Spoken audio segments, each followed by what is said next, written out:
안녕하십니까. 이내오 모레타입니다. 유병아 교수님 책을 기준으로 법철학 설명드리도록 하겠습니다. 이번 영상에서는 법역사학파에 대해서 설명을 드리는데요. 법역사학파의 대표적인 학자가 사비니라는 사람입니다.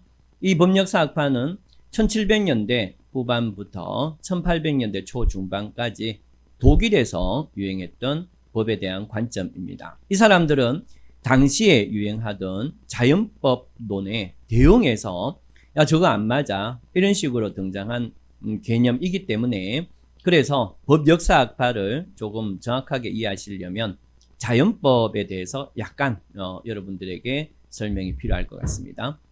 이 자연법론자들의 자연법이라는 것을 칸트를 중심으로 좀 설명드리면 여러분들 이 세상에서 지금 존재하는 모든 게 다 사라져요. 모든 게 사라지고 오로지 인간 이성만 이 세계에 이 우주에 존재한다고 가정을 했을 때 칸트적 자연법론자들은 이 인간 이성 어떤 것도 존재하지 않는 이 우주에서 존재하는 인간 이성은 그럼에도 불구하고 내가 어떤 걸 해야 되고 안 해야 되는지 내가 어떻게 살아야 되는지를 알 수 있는 능력이 있다는 겁니다. 그러니까 우리는 어떤 사물과 동떨어져서 있더라도 인간은 인간 자신이 스스로 어떤 것은 좋고 어떤 것은 바람직하지 않다라는 보편적이고 일반적인 자연법칙을 알 수 있는 능력이 있다.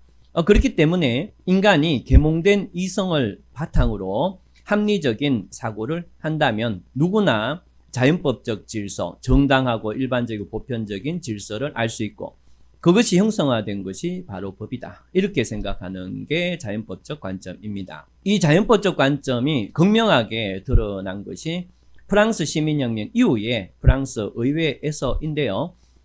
프랑스 의회에서 법을 어떻게 받는가 하면은 인간 이성을 바탕으로 계몽된 이성을 바탕으로 일반적이고 보편적인 자연법칙을 발견할 수 있기 때문에 결론적으로 그 사회가 어떤 사회가 어떠한 역사적 과정이나 특성을 밟고 와서 어떤 공동체 의식을 형성하고 있거나 말거나 다시 얘기하면 어떤 사회마다의 어떤 특성이 지금까지 형성되어 온 어떤 특성이 존재하거나 말거나 지금 당장의 계몽된 이성을 바탕으로 일반적이고 보편적인 완전한 진리를 가지고 그걸로 법으로 형상화해서 사회를 완전히 바꿀 수 있다. 이런 식의 사고가 당시 프랑스 혁명 이후에 당시 프랑스 의회에서 있었던 사고입니다. 결론적으로 이걸 바탕으로 프랑스는 시민혁명 이전에 오랫동안 유지되어 왔던 신분제라든가 어떤 구습들 이런 것을 제거하고 새롭게 프랑스를 만들어 간다는 관점으로 이 자연법적 관점 속에서 법이 입법이 됐던 거죠. 이 법역사학파들이 봤을 때는 이건 말이 안 된다 이렇게 이해를 했던 겁니다.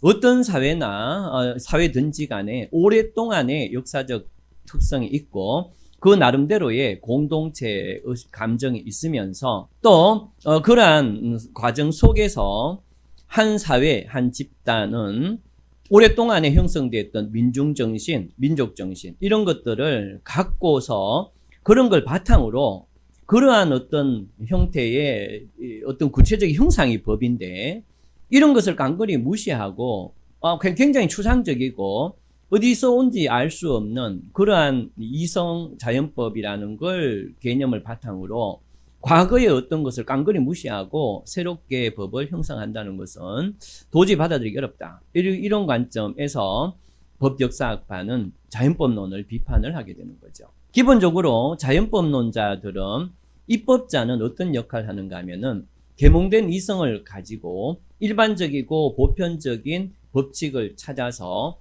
그 법칙을 바탕으로 법으로 형성해내는 사람. 이것이 바로 자연법론자에서 입법자의 기능입니다. 그래서 입법자는 아주 현명한 이성을 가지고 일반적이고 보편적인 법칙을 구성해내는 그런 존재죠. 그런데 법역사학파는 어떻게 이해하는가 하면은 법역사학파는 어떤 사회가 오랫동안 역사적 과정을 함께 살아오면서 만들어진 민족 감정, 또 민중 정신이라는 게 있는데 그 민족 감정이나 민중 정신을 대리해서 자기가 어떤 역할을 하는 게 아니고 대리해서 민족 정신이나 민중 정신을 법으로 형성해내는 대리인일 뿐이라고 보는 것이 법 역사학파의 입법자를 보는 관점입니다. 그러면은 이 법 역사학파는 진짜 법을 형성해내는 사람은 입법자가 아니라는 겁니다. 입법자는 민족 정신이나 혹은 민중 정신의 대리인에 불과하기 때문에 진짜 법을 추론해내고 형성해내는 존재는 바로 그 사회의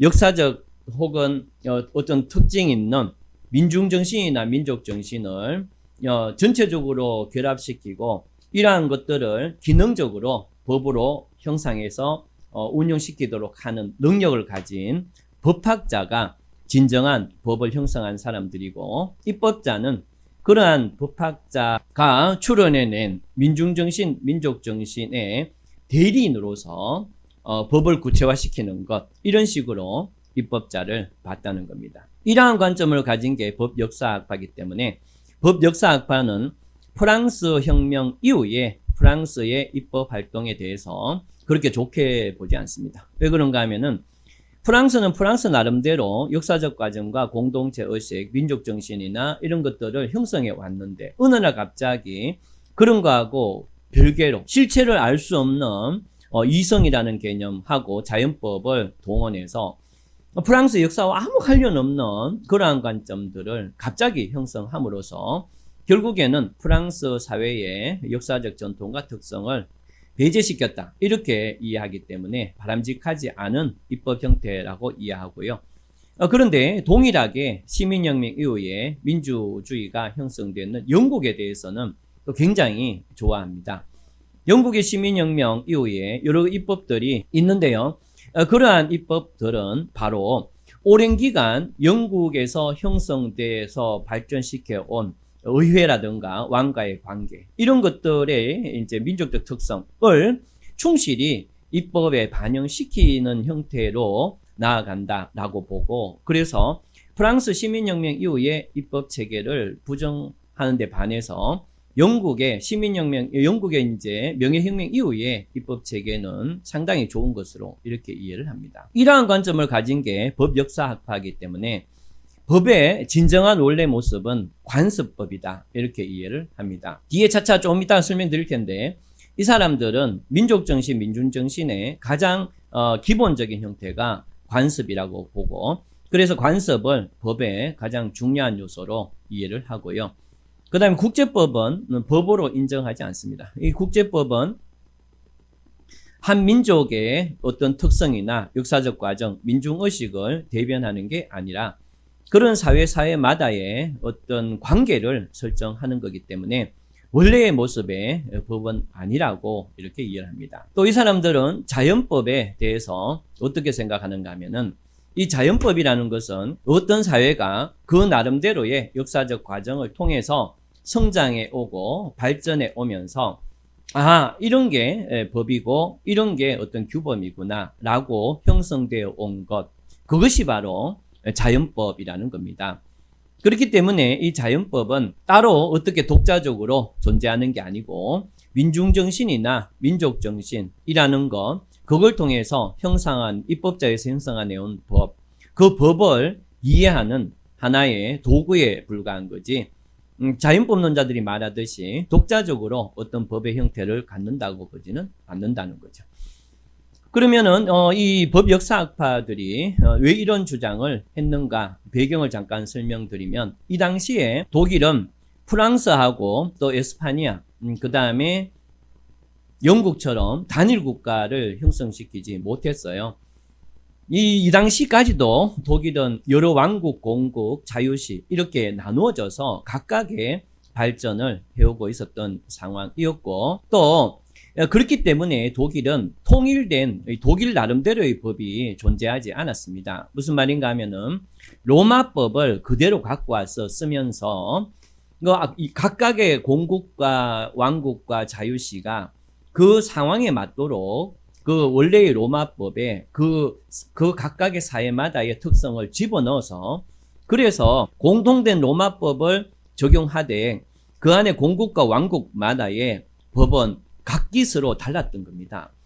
그렇기 때문에 굉장히 독일의 법 체계는 혼란스러운 상태였어요. 이런 상태에서 독일 전체를 일반적 보편적인 법 개념을 적용시켜서 독일 전체에 공통되는 법을 만드는 것은 상당히 혼란을 유도할 수밖에 없다. 이렇게 이해를 하고, 그래서 법 역사학파들은 독일 내부의 각각의 공국, 왕국, 또 자유시에 적합한 그 법률이 그 사회의 민족 정신, 민족 정신을 이어온 것이고, 그렇기 때문에 각각의 사회에서 형성된 법들은 각각의 사회의 특성에 맞게 존중돼야 된다.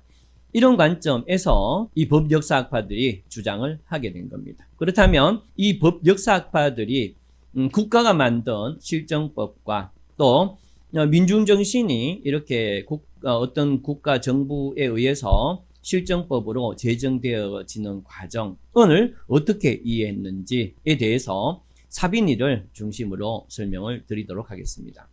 날씨가 매우 더워서 잠시 쉬었다가 다시 촬영을 할 건데요.